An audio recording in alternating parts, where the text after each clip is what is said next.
सद्बुद्धि, सन्मार्ग और कार्य का संकल्प देना, अडिग रहे विश्वास तुम पर, ऐसा अंतः कर देना, मेरे हृदय में आने में तुम्हें कोई संकोच न हो। हे गुरुदेव, मुझे नज़रों से दूर कभी न होने देना। हे गुरुदेव, मुझे नज़रों से दूर कभी न होने देना। नमस्कार, गायत्री चिंतनधारा के इस सतत प्रवाह में आप सभी का स्वागत है। मित्रों, आज का विषय है जीवन में सफलता के लिए ज़रूरी है विचारों का संयम। गुरुदेव ने विचारों को सबसे ज़्यादा महत्व दिया है, सबसे ज़्यादा महत्व विचारों को दिया है। इसलिए युग निर्माण योजना के लिए जो उन्होंने अभियान चलाया कि ये युग निर्माण हम करेंगे, नया युग धरती पर लाएंगे, तो उसका आधार क्या होगा? उसका आधार उन्होंने और कुछ नहीं कहा, गायत्री पूजा नहीं कहा, हाँ, गायत्री अनुष्ठान नहीं कहा, योग प्राणायाम फलाना ठिकाना कुछ भी नहीं कहा। गुरुदेव ने क्या कहा? धरती पर सतयुग लाना है, उसके लिए विचार क्रांति अभियान करना है। ये महत्व है विचार क्रांति अभियान का। और विचार क्रांति अभियान कैसे चलाना है उसका भी उन्होंने वो मशाल का चित्र वगैरह जो दिया, आप जानते हैं, उसके बारे में डिटेल अभी डिटेल नहीं बताना है। अभी तो यही बताना है कि गुरुदेव ने विचारों को कितना महत्व दिया। अब इतना महत्व देने का कारण क्या है? क्योंकि विचार से ही सब कुछ होता है। हम क्या सोच रहे हैं, एक आपने वो कहावत सुनी होगी, जैसा खाए अन्न वैसा बने मन, है नहीं? अब मन वैसी बने मतलब क्या? मन क्या है? विचार, भावना, संकल्प, कामनाएं, यही तो मन है। इसलिए इन सब का निर्माता, इन सब का मूल आधार जो है वो विचार है। इसलिए विचारों पर आपको कंट्रोल रखना पड़ेगा। मनुष्य जैसा सोचेगा वैसा करेगा, जैसा करेगा वैसा बन जाएगा। बहुत सारे विचार पर कितने सारे कोटेशन दिए गुरुदेव ने। अब विचारों का संयम माने क्या? विचारों का संयम माने क्या? अपने मन में उठ रहे विचारों की सतत चौकीदारी। ये विचार आना चाहिए, हाँ ठीक है, इस पर सोचते हैं। ये विचार नहीं आना चाहिए, इस विचार को ख़त्म करो, दूसरा विचार लाओ। सतत चौकीदारी। चौकीदार डंडा लेके बैठा रहता है, जिसको पात्रता होती है उसी को अंदर जाने देता है, बाकी को नहीं। तो हमारे मन में भी कौन से विचार जाने चाहिए, कौन से नहीं जाने चाहिए, इसकी सतत चौकीदारी करना, ये विचार संयम का काम है। क्यों? क्योंकि विचार ही बीज हैं। विचार ही बीज हैं। विचार हमारे अस्तित्व का, संसार का या पूरे ब्रह्मांड की उत्पत्ति का आधार क्या है? विचार ही तो है। एको हम बहुश्यामी, विचार ही तो है। ये सोचना हमारा ज्ञान है कि हमने अपने मन में ही तो सोचा है। भाई सोचा भर तो था, कुछ किया तो नहीं था। नहीं नहीं नहीं, आप अपने मन में सोच रहे हैं ना, तो सोचना भी एक कर्म है और उस कर्म की ऊर्जा है और वो संकलित हो रही है आपके अंदर में। कोई बाहर वाला नहीं देखेगा, ठीक है, बाहर वाला नहीं देखेगा, लेकिन सब तो भीतर ही होता है। सब भीतर से होता है। खुशियाँ भीतर से आती हैं, दुख भीतर से आता है, प्रसन्नता भीतर से आती है, पीड़ा भीतर से आती है, सब भीतर से ही तो होता है। आप ये मत सोचना कि हमने विचार भर तो किया, किसी को क्या मालूम। परमात्मा सबके भीतर में, उसको सब मालूम है भाई, उसको सब मालूम है। देखो, विचार एक ऊर्जा है और ऊर्जा कभी नष्ट नहीं होती। जो भी फिजिक्स केमिस्ट्री पढ़ते हैं, जिन्होंने पढ़ा विज्ञान, वो तो बेसिक चीज़ है इसकी कि ऊर्जा की अविनाशिता का नियम, ऊर्जा कभी नष्ट नहीं होती। अब हमारे अंतःकरण में विचारों की ऊर्जा है, वो भी नष्ट नहीं होगी।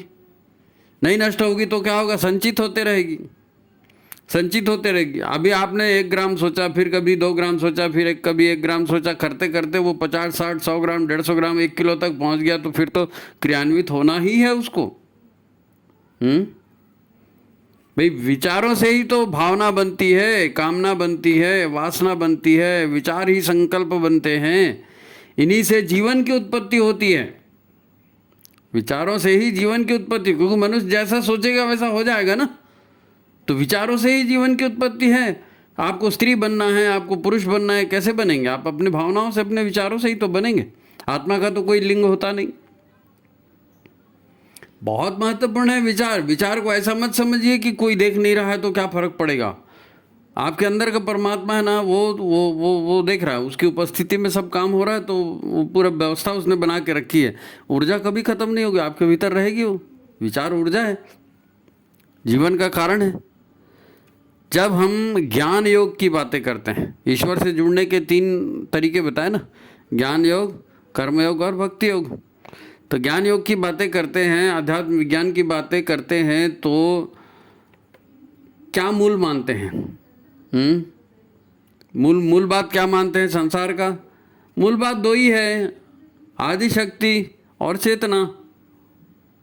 आदि शक्ति और चेतना। आदि शक्ति दुर्गा, लक्ष्मी, सरस्वती, 3 धाराएं शक्ति की बोले गए ना, ब्रह्मा विष्णु महेश, 3 धाराएं।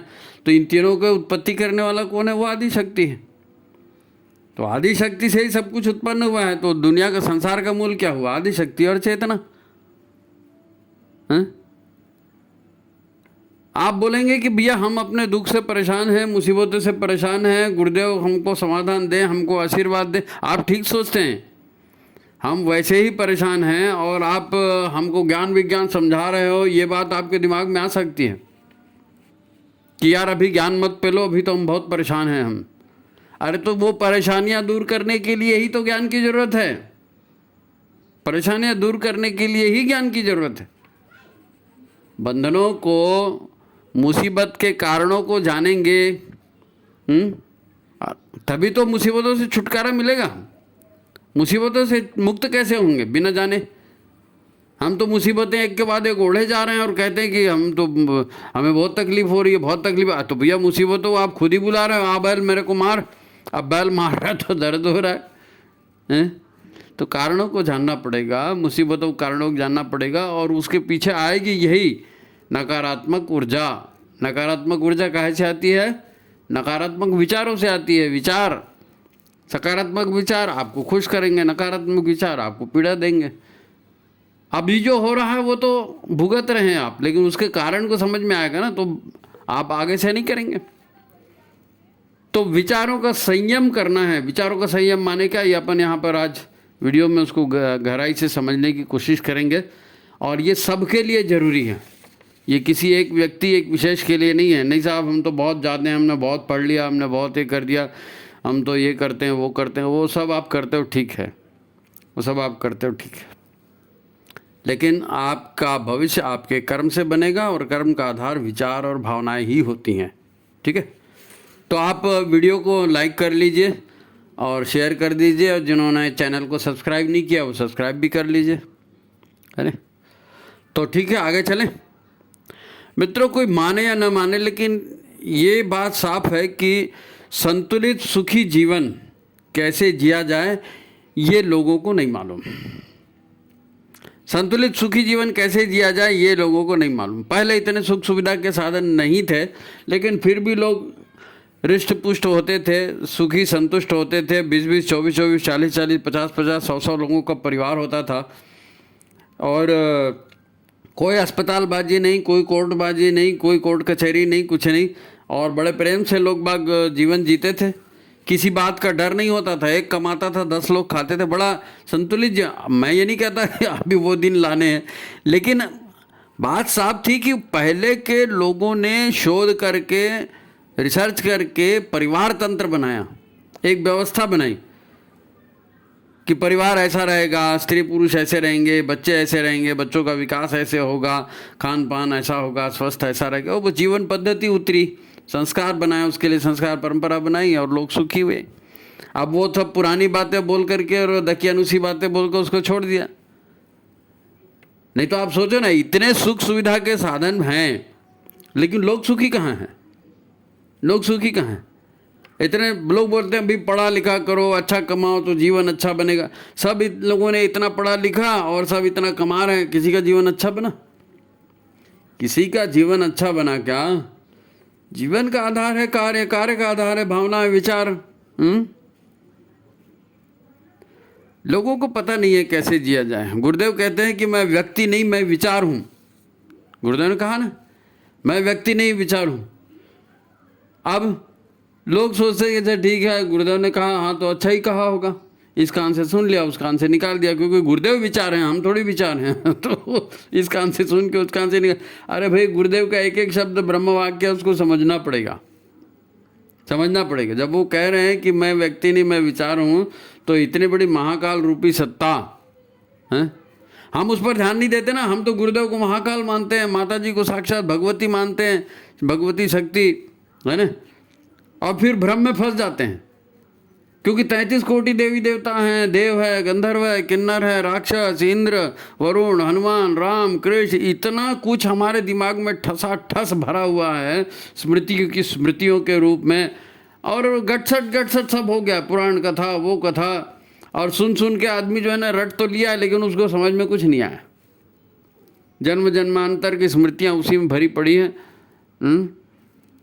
परम चेतना और आदि शक्ति की कल्पना भी इनको नहीं होती है। शरीरधारी देवी देवता देखना चाहते हैं वो कि हनुमान जी आए मेरे को गोद में उठा लें, हनुमान जी आए, राम जी आए मेरे सिर पे हाथ फेरें, कृष्ण जी आए मेरे को बंसुरी सुनाए। ऐसी कल्पनाएं लोगों ने नाना प्रकार की करके रखी है कि राधा के साथ उन्होंने लीला किया तो मेरे साथ भी लीला करेंगे। अरे भैया, वो दुनिया अलग है नहीं, वो दुनिया अलग है। देवी देवता, आत्मा परमात्मा, जन्म मोक्ष, इसकी व्याख्याओं ने आदमी को भ्रमित कर दिया है, क्योंकि उसके पास इतना नॉलेज तो है नहीं कि किसी के डिटेल में जाए और उसको समझने की कोशिश करे कि जन्म क्या है, जन्म क्यों होता है, मोक्ष क्या है, मोक्ष की बात क्यों की जाती है। लोग सोचते हैं मोक्ष माने संसार ही छूट जाएगा तो फिर मजा क्या आएगा, तो नहीं चाहिए भैया मोक्ष वोक्ष। तो ये अब समझेंगे तो उसको मोक्ष मतलब दुखों से मुक्ति, परेशानियों से मुक्ति। अच्छा ऐसा क्या, फिर तो हमको चाहिए। अच्छा ये तो सुनो ना भाई, समझोगे ही नहीं तो कैसे बात बनेगा। गुरुदेव की बातों को समझने का प्रयत्न ही नहीं करते, यही तो समस्या है। अपने अपने कुल देवता, अपनी कुल देवी, उसके चरण पकड़ लेंगे, श्रद्धा से उनका पूजन करेंगे, अपने इष्ट देवता का पूजन करेंगे, उसके लिए भंडारा लगाएंगे, कथा पढ़ेंगे, उसके लिए सत्संग करवाएंगे, जगराता जागरण करवाएंगे, तीर्थ दान पुण्य, ये सब देवी देवताओं को प्रसन्न करने के ये सब सोचते रहते हैं। इसी चक्कर में रहता है आदमी कि कोई देवी देवता कोई सिद्ध हो जाए हमारे पास और बस सोना बरसते रहे हमारे आंगन में, सब बढ़िया बढ़िया हो जाए। अरे तो बढ़िया बढ़िया होने के लिए विचार बढ़िया होना जरूरी है। बुरे विचार होंगे तो स्वर्ग को भी नरक बना देंगे। इतने पैसे वाले सुसाइड कर रहे हैं, दारू पी रहे, काहे के लिए कर रहे हैं? पैसा तो खूब आ गया, विचार ठीक नहीं है, विचार ठीक नहीं है।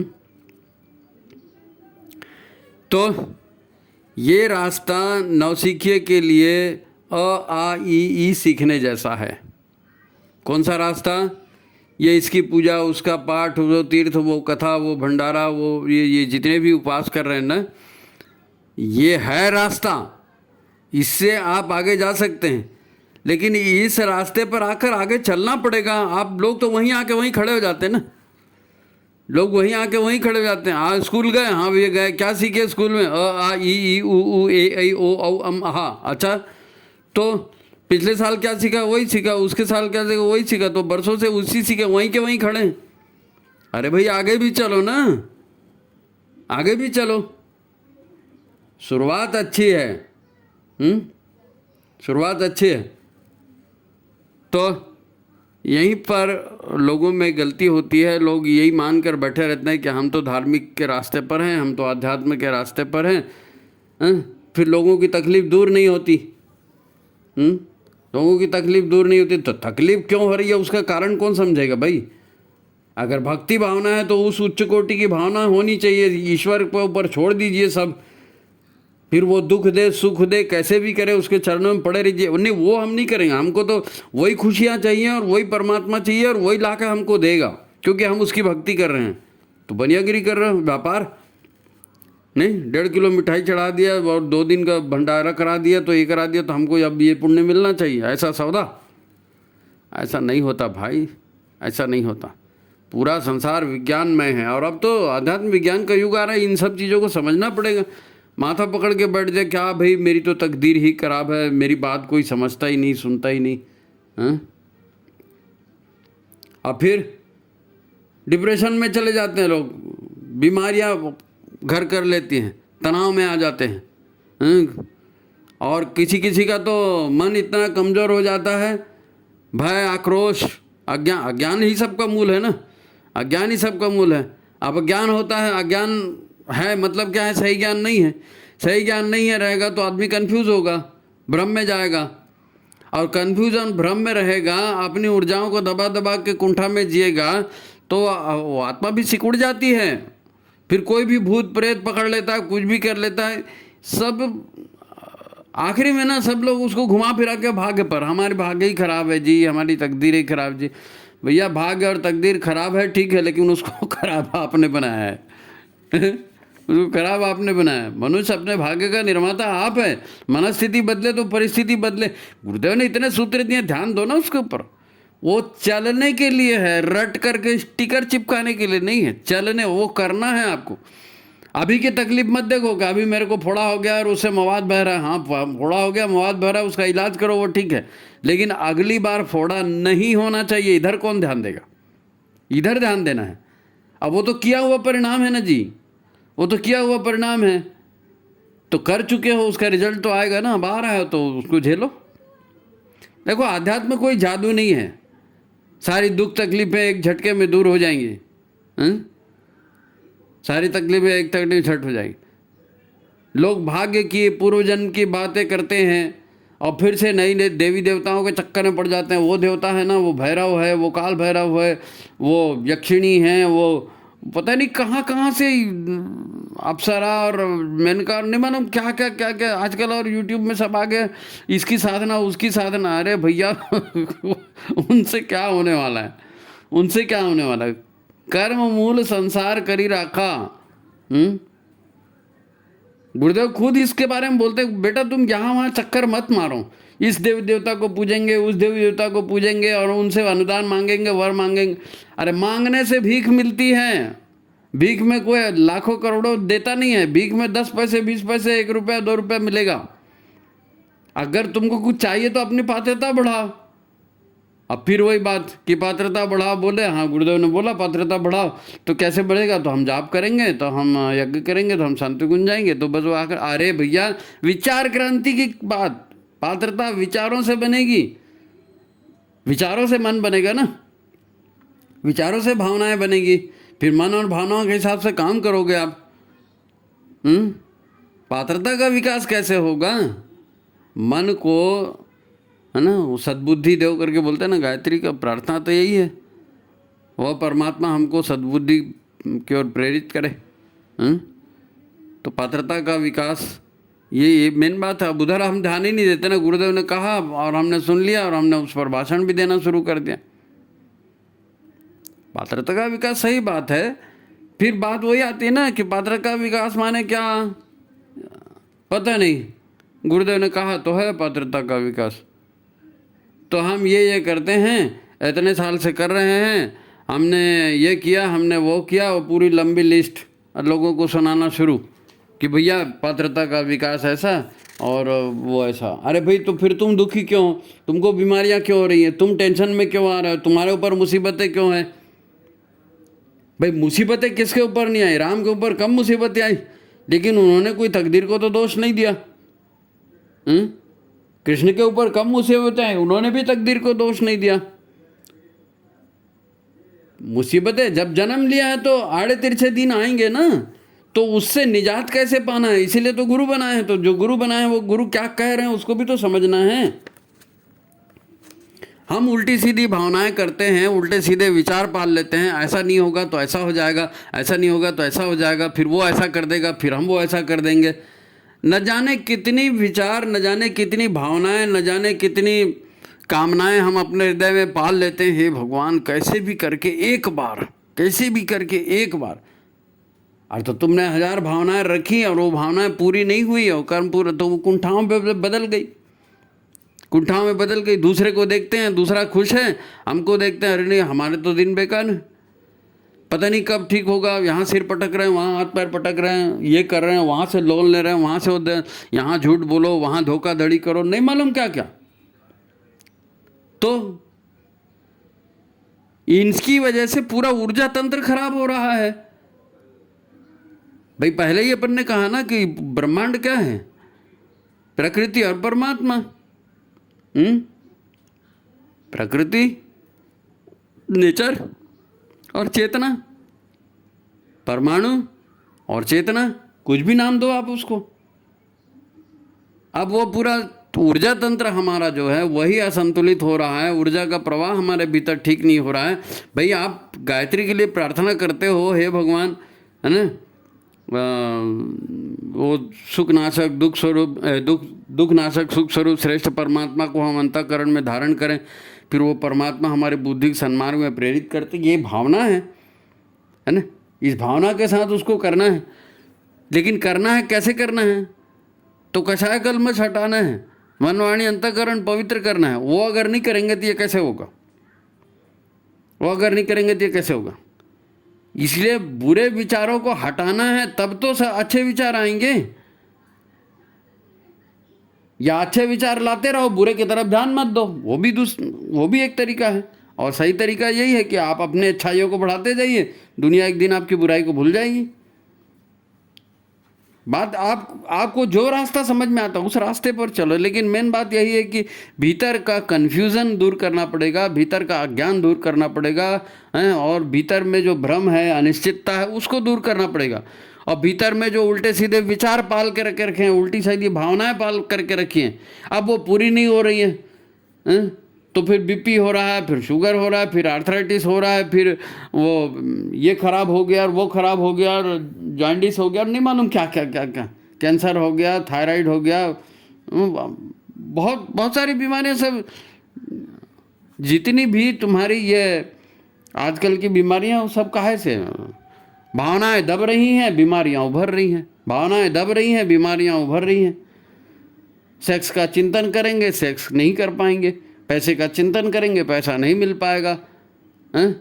नाम यश प्रसिद्धि का चिंतन करेंगे, नाम यश प्रसिद्धि नहीं मिल पाएगी। वो हमारे से आगे नहीं जाना चाहिए, अरे वो मेहनत कर रहा, वो जाएगा। नहीं साहब, हम नहीं गए तो टेंशन में मर जाओ। आप क्या क्या सोच रहे हैं? हम किस हिसाब से जी रहे हैं?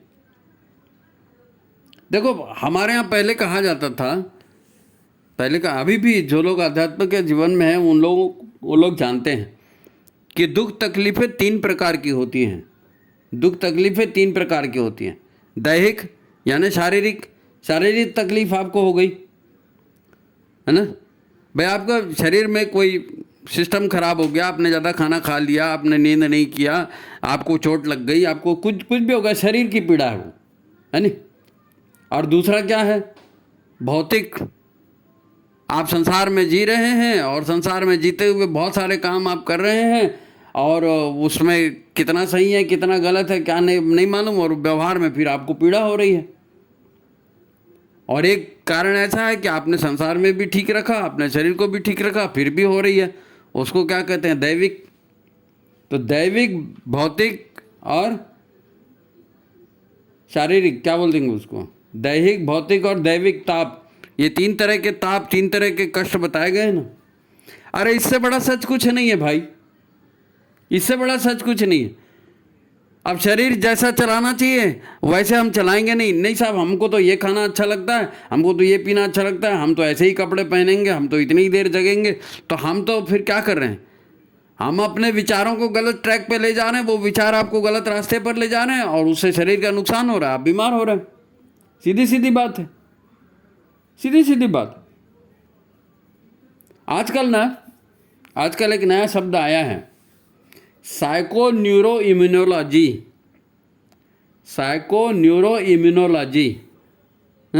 हम कहते थे दैहिक, दैविक, भौतिक, तापा, यहाँ पर ये लोग कहते हैं साइको न्यूरो इम्यूनोलॉजी। मतलब क्या? आप साइको तो मन की बात समझ रहे हैं ना आप, मन और विचार। तो मन और विचार आपके खराब हैं, तो आपका न्यूरो सिस्टम खराब हो जाएगा। उसको हिंदी में अपन क्या बोले? नाड़ी तंत्र। ये जो 72,000 नाड़ियाँ, 7 चक्र और ये तुम्हारा नर्वस सिस्टम, वो लोग नर्वस सिस्टम से लेते हैं, लेकिन हम उसको डिटेल में सिर्फ यही बता रहे हैं कि नाड़ियाँ और 7 चक्र, इसमें ऊर्जा का प्रवाह बाधित होता है। वो न्यूरो प्रॉब्लम बता रहे हैं, क्योंकि वो ऊर्जा प्रवाह बाधित होता है तो वहाँ से संदेश जाते हैं, और फिर संदेश तो नर्व के थ्रू जाएंगे, तो नर्व के थ्रू संदेश जाएंगे दिमाग में, तो दिमाग फिर वैसे हार्मोन्स पैदा करेगा, फिर आपको सुख और दुख होगा। हार्मोन्स ही तो सुख और दुख दिलाते हैं ना। अब साइको न्यूरो इम्यूनोलॉजी, इम्यूनोलॉजी मतलब बीमारियों से लड़ने की क्षमता। तो आपके विचार खराब, आपका मन खराब, आपका ऊर्जा तंत्र खराब, तो आपका रोग प्रतिरोधात्मक क्षमता भी खराब। और बुरे दिन आ गए, फिर आप बुरे दिन आ गए हैं भाई। आध्यात्म विज्ञान देखो, आगने वाला युग जो है, ये गुरुदेव बार बार बोले हैं कि बेटा ठीक है, जब विज्ञान नहीं समझ में आता था, एक समय था कि कर्म ही योग था, एक समय था जब भक्ति ही योग था, और आज वो समय है कि आज विज्ञान है ना, आध्यात्म विज्ञान, विज्ञान का युग, ये विज्ञान का युग है। तो लोगों को विज्ञान समझ में आता है, फिजिक्स केमिस्ट्री समझ में आती है, वनस्पति शास्त्र समझ में आता है, तो उनको फिर ये थोड़ा ऊर्जा की बात भी समझ में आएगी, अणु परमाणु की बात भी समझ में आएगी, ऊर्जा की अविनाशिता का नियम, न्यूटन की गति का नियम, ये सारे नियम है, ये जीवन में भी लागू होते हैं ना। अब आप विज्ञान का युग है, सारी चीज़ विज्ञान की प्रगति हो रही है, तो इसको आध्यात्म विज्ञान के रूप से समझाया जा रहा है। अब आध्यात्म विज्ञान, लोग बोलते हैं कहाँ भगवान मेरे को दिखाओ, कहाँ वो कहाँ है मेरे को दिखाओ। हमने पिछले भी बार आपको कहा था कि एक पश्चिमी लेखक है और उसने लिखा है माइंड टू मैटर, एक किताब लिखी है, बहुत प्रसिद्ध किताब है, विचारों से पदार्थ की रचना। आप जैसी भावना करेंगे, आप जैसे विचार करेंगे, वैसे पदार्थ बनेंगे। हार्मोन्स क्या है? पदार्थ ही तो है ना। तो जैसी भावना, जैसे विचार करेंगे, वैसे हार्मोन्स बनेंगे, वैसे हार्मोन्स बनेंगे, वैसे आपका हेल्थ बनेगा, वैसे आप अनुभव करेंगे। आप अनुभव करेंगे मेरा बच्चा बिगड़ गया, आप अनुभव करेंगे मेरी पत्नी बर्बाद हो गई, आप अनुभव करेंगे मेरा पति बेकार हो गया, आप अनुभव करेंगे मेरा पार्टनर बेकार हो गया। जैसा आप अनुभव करेंगे वैसा उससे व्यवहार करना शुरू कर दोगे, जैसा वो व्यवहार करेंगे आप उससे, वो रिप्लाई भी आपको वैसे ही करेगा। भाई एक छोटी मोटी गलती होती है, आप चाहते हैं कि अरे ये छोटी मोटी गलती है मेरे को माफ़ कर दो, लेकिन आप वो छोटी मोटी गलती दूसरे की माफ़ करते हैं क्या? नहीं साहब, हम दूसरे की, उसने ऐसा कैसे कर दिया, तो वो भी आपके लिए यही सोचेगा कि ऐसा कर दिया। तो अच्छी खासी दोस्ती चल रही थी, उसमें दुश्मनी कहाँ से पैदा हो गई? इसी से पैदा हो गई। और दुश्मनी माने एक विचार ग्रेटिट्यूड फील करना, ईश्वर का धन्यवाद देना, ये भी तो एक विचार है। तो आप ईश्वर को धन्यवाद दो ना भाई, मानव शरीर दिया, भारत भूमि में जन्म दिया, अच्छे खासे माता दिए, अच्छे गुरुजी दिए, इतनी हमारी गलतियां माफ़ हुई, फिर भी हमारी जान नहीं गई, आप हमको बचाते हैं। जरा इधर भी तो सोचो ना, ऐसे विचार क्यों नहीं आते? इसको कहते हैं ग्रेटिट्यूड फील करना, अच्छी चीज़ के लिए भगवान को धन्यवाद देना, ये भी तो एक विचार है। इस विचार को करो, इस विचार को करो भाई। सारी दुनिया क्या है? आध्यात्म विज्ञान। आप विज्ञान की बात करें या धर्म की बात करें, अभी तो आध्यात्म विज्ञान ही चलेगा ना, नहीं तो पूरा विश्व चैतन्य है ना, विश्व चैतन्य, पूरा विश्व का जो, विश्व की जो चेतना है, विश्व की चेतना है, उससे स्पंदन हुआ है ना। परमात्मा चेतना का स्पंदन है ओमकार नाद, परमात्मा चेतना का, परमात्मा का। फिर वही बहुत सारे शब्द आ जाते हैं भाई, परमात्मा और देवात्मा और सूक्ष्मात्मा। आप ये मान के चलो कि विश्व की आध्यात्म विज्ञान के मामले में कि कॉन्शसनेस जिसको बोलते हैं ना, विश्व चेतना, तो विश्व चेतना उसी से संसार बना है, उसी से चल रहा है, लेकिन वो ख़त्म नहीं होती, वो ख़त्म नहीं। वो कैसे काम करती है? वो एक जैसे उत्प्रेरक काम करता है ना, कोई रासायनिक क्रिया होती है तो कैटलिस्ट यूज़ करते हैं उत्प्रेरक, तो उत्प्रेरक खत्म नहीं होता, उत्प्रेरक काम नहीं करता, वो पदार्थ काम करते हैं उत्प्रेरक की उपस्थिति में। वैसे परमात्मा चेतना की उपस्थिति में प्रकृति काम करती है, परमात्मा चेतना की उपस्थिति में प्रकृति काम करती है। परमात्मा या परम चेतना सिर्फ एक उत्प्रेरक का काम करता है, वो इसीलिए तो वो नष्ट नहीं होता ना। पूरे में से पूरा निकाल दो फिर भी पूरा ही बचता है। और विश्व की शक्ति, जो विश्व का पसारा दिख रहा है, इतने सारे ग्रह नक्षत्र और आकाश गंगाएं और हमारा तुम्हारा शरीर और ये मकान और ये गाड़ियाँ और ये जो कुछ भी दिख रहा है, ये काहे से बना है? शक्ति से बना है। कौन सी शक्ति? वही दुर्गा, लक्ष्मी और सरस्वती ज्ञान, संपदा और ताकत, उसी को तो गायत्री बोलते हैं। त्रिपदा गायत्री, गायत्री से ही तो पूरा बना है, हैं? एक ध्वनि हुई ना, परमात्मा का स्पंदन हुआ, उससे एक ध्वनि उत्पन्न हुई, ओमकार, है नी? और उस ध्वनि के साथ क्या आया? ये विचार आया। क्या विचार? सृष्टि बनाने का। अब हमारे भीतर भी वो परमात्मा है, हमारे भीतर जिस तरह के विचार स्पंदन करेंगे, वो परमात्मा बोलो, परमात्मा चेतना बोलो, यूनिवर्सल कॉन्शियसनेस बोलो, जो भी बोलो आप, वो हमारे अंदर है ना। तो हमारे अंदर आप जो भी विचार करोगे, कितने भी अंधेरे कमरे में, कितने भी तहखाने में जाके विचार करोगे, तो वो चेतना हमारे अंदर है, वो तो रिसीव कर रही है ना। और उसी के स्पंदन से तो सारा संसार बना है। तो हमारा जो भी अच्छा या हमारा जो भी बुरा विचार है, वो विचार उस परमात्मा चेतना की उपस्थिति में हो रहा है, तो वो तो क्रियान्वित होगा ही होगा, वो तो क्रियान्वित होगा ही होगा। सृजन हमारे विचारों से ही तो होता है, मनस्थितियां हमारे विचारों से ही बनती हैं, परिस्थितियां हमारे विचारों से ही बनती हैं। क्वांटम फिजिक्स है भैया, क्वांटम फिजिक्स जिसको बोलते हैं ना, अल्ट्रा मॉडर्न फिजिक्स, भौतिक विज्ञान का जो आधुनिकतम रूप है। तो वही तो आप पहुंच गए वहीं, आध्यात्म विज्ञान वहीं पहुंच गया। विचार क्या है? वाइब्रेशंस तो है, विचार वाइब्रेशंस है, एनर्जी के वाइब्रेशन के साथ विचार के वाइब्रेशन मिल रहे हैं, तो काम हो रहा है। नहीं समझे?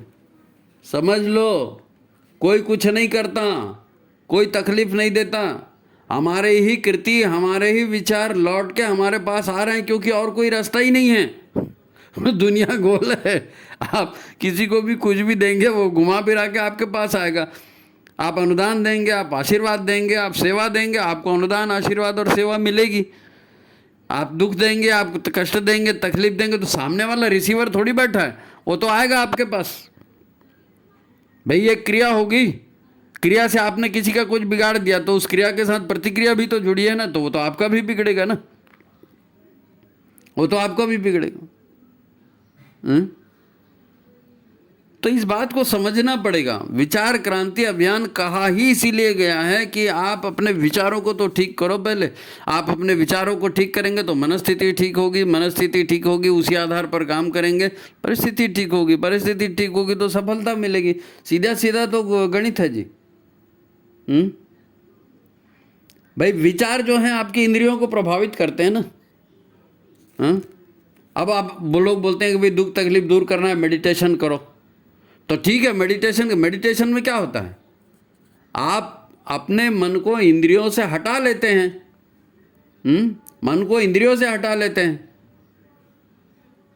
बस वासनाओं से हट गया, इंद्रियों से हट गया, तो आपको सारी दुख तकलीफ दूर हो गई। करना ही नहीं, मन लगेगा तब तो उसमें प्राण लगेगा, प्राण लगेगा तो कर्म होगा। आप मन ही नहीं लगा रहे उधर, तो विचार आएंगे और जाएंगे, कोरा कागज। भाई आप जिस काम को करना चाहते हैं उस काम का चिंतन करेंगे, उस काम में बार बार मन लगाएंगे तो वो काम होगा ना। और अगर आप काम में मन नहीं लगा रहे हो, मन इधर उधर भटक रहा है, तो ऊर्जा भी इधर उधर भटकेगी, तो वो काम भी नहीं होगा और आपका पूरा टाइम खाली चला जाएगा। पूरा टाइम खाली चला जाएगा। माइंड टू मैटर को समझिए, विचार ही पदार्थ का निर्माण कर रहे हैं, उसी से शरीर चल रहा है। भाई विचार क्रांति को हमको नए ढंग से समझना पड़ेगा, तभी दुख दूर होगा, तभी मुसीबतें दूर होंगी, तभी परेशानियां दूर होंगी। कोई भगवान आकर के तुमको डोली में बिठा के ले जाने वाला नहीं है।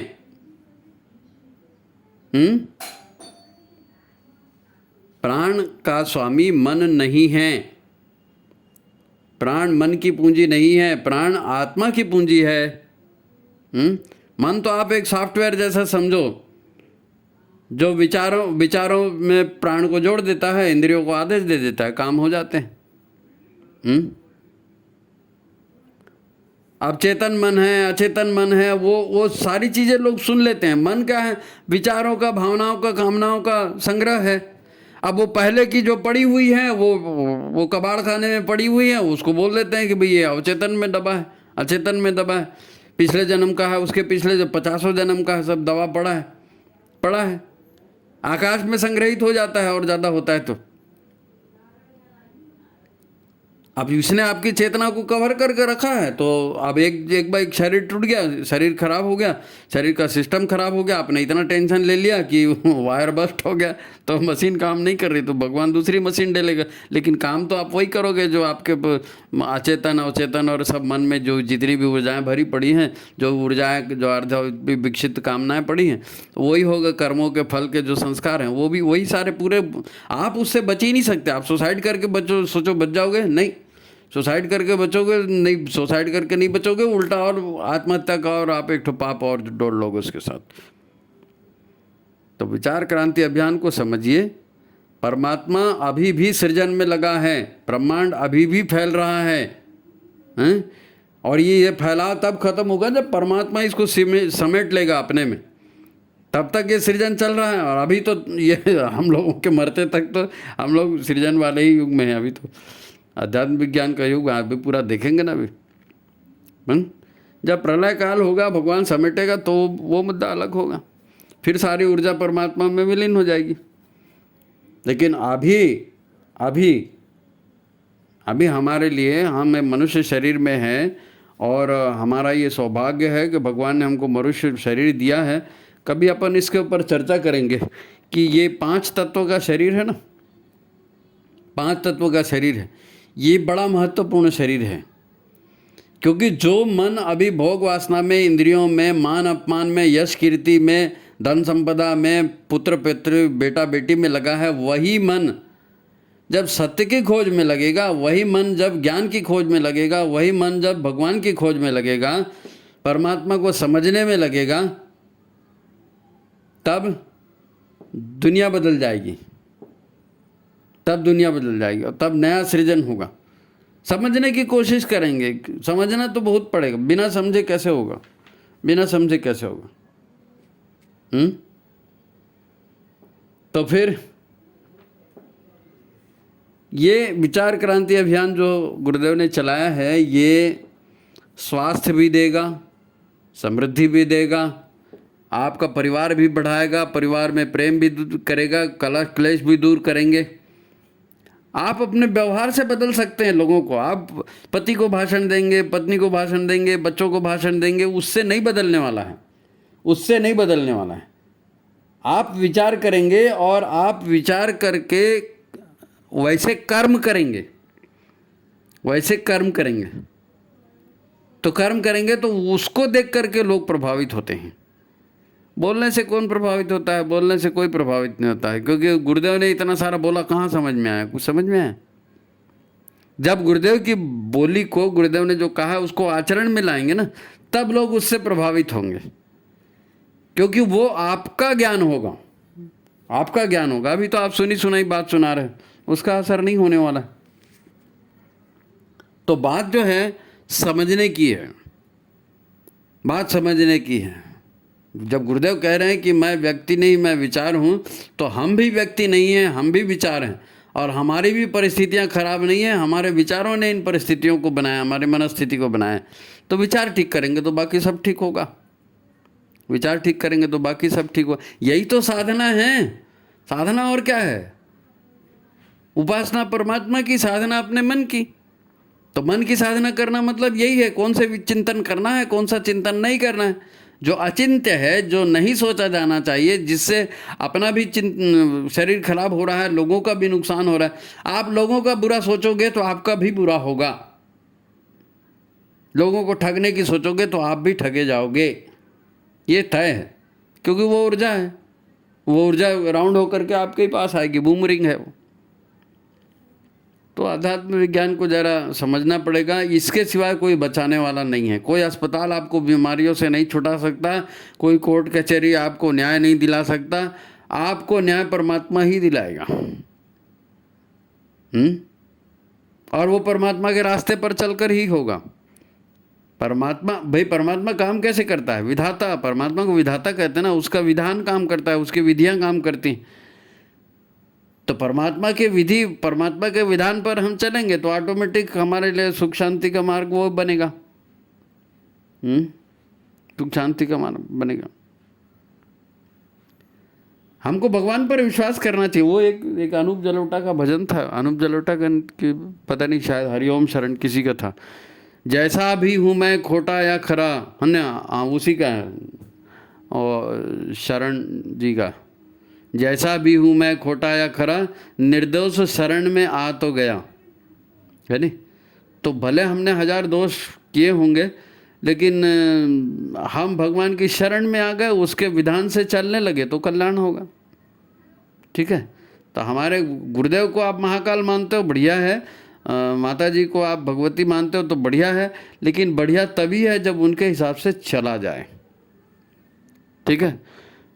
तो चिंतन करिए, अभी ज़िंदगी के बहुत सारे दिन बाकी भी हैं, बहुत सारे ख़त्म हो गए अच्छी बुरी रिजल्ट दे करके, लेकिन बहुत सारे बाकी भी है, तो उनको अच्छा कर लो, आगे अच्छा हो जाएगा। तो आज उज्जवल भविष्य के लिए आपको शुभकामनाएं। ठीक है। तो कैसे लगा आपको? अपनी प्रतिक्रिया जरूर दिया कीजिए, है ना, और अपने विचार भी दिया कीजिए, किस तरह की बातें आप चाहते हैं, किस तरह के आप वीडियो चाहते हैं। हम लोगों के उसी विचारों के ही आधार पर तो वीडियो बनाते हैं। तो अपनी प्रतिक्रिया जरूर दीजिए, अपनी समस्याएं जरूर दीजिए। एक बहन जी की और ऐसी ही समस्या आई थी कि भाई हम तो गुरुदेव का सारा काम कर रहे हैं, यज्ञ भी कर रहे हैं, अनुष्ठान भी किया था, संत कुंज भी जाते हैं, बाल संस्कार शाला भी चलाते हैं, लेकिन देखो वो ऐसा करते हैं, वो ऐसा करते हैं, वो ऐसा करते हैं। तो अब उनके लिए क्या उत्तर दें? उनके लिए यही उत्तर था आज का जो है ना, ये विचार क्रांति में उत्तर यही था, क्योंकि गुरुदेव ने यही कहा है, साधना साधना साधना। साधना मतलब मन की साधना, है ना, विचार क्रांति, मन की साधना विचार क्रांति, यही तो करना है। अब आप जो है इसके माध्यम से क्या करेंगे? अपने विचारों को ठीक करके अपने आप को ठीक करेंगे, अपने आप को ठीक करेंगे, अपने विचारों को ठीक करके, क्योंकि गुरुदेव ने यही तो कहा है, अपना सुधार संसार की सबसे बड़ी सेवा है।